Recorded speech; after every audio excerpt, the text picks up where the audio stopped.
মোহাম্মদ আশিক আপনি লিখেছেন, শরীর থেকে কি পরিমাণ রক্ত বের হলে রোজা ভেঙে যায়? দেখুন, রক্ত বের হওয়াটা মৌলিকভাবে রোজা ভাঙার কোনো কারণ নয়। কিন্তু যদি রক্ত অনেক বেশি পরিমাণে বের হয়, এত বেশি পরিমাণে বের হয় যে এর কারণে শরীর দুর্বল হয়ে যায় এবং তিনি রোজা রাখতে অপারগ হন, তাহলে সেক্ষেত্রে তখন আ রোজা রাখতে অপারগ হওয়ার কারণে তিনি বাধ্য হয়ে রোজা ভাঙতে হয় তাকে। তো এইজন্য প্রয়োজন ছাড়া অতিরিক্ত শরীর থেকে রক্ত বের করা, যার ফলে দুর্বল হয়ে রোজা ভেঙে ফেলতে হতে পারে, সেটা জায়েজ নয়। এমনিতেই রক্ত বের হওয়াটা রোজা ভঙ্গের কারণ নয়। যে পরিমাণ রক্ত বের হলে বিশেষ করে আমাদের রোজা ভাঙার মতো পরিস্থিতি তৈরি না হয়, সেরকম রক্ত যদি ইচ্ছাকৃতভাবে বের করার দরকার হয়, অর্থাৎ রক্ত দেওয়া হয় কাউকে, কিন্তু সেটা জায়েজ আছে।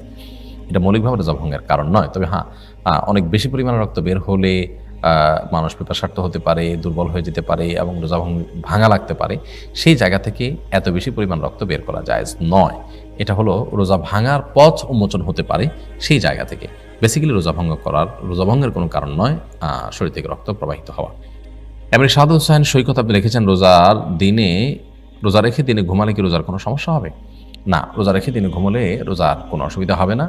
কারণ ঘুম এটা রোজা ভঙ্গের কোনো কারণ নয়। পানাহার বা যৌনাচার এগুলোতে যদি বেঁচে থাকেন তাহলে রোজার বেসিক স্ট্রাকচার ঠিক থাকবে, দাঁড়িয়ে যাবে।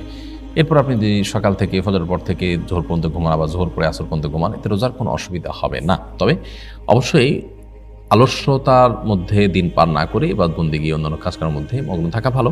কিন্তু আপনি লম্বা একটা সময় যদি ঘুমান, তাতে রোজার কোনো ক্ষতিও হবে না, এর কারণে কোনো গুনাহও হবে না। এমনিতেই সাধারণভাবেই আমরা যদি শুয়ে বসে অলস সময় কাটাই, একটা হলো কেউ রাতে ডিউটি করেছেন বা রাতভর ইবাদত করেছেন, তার কারণে তিনি দেরি ঘুমিয়েছেন, সেটা ভিন্ন কথা।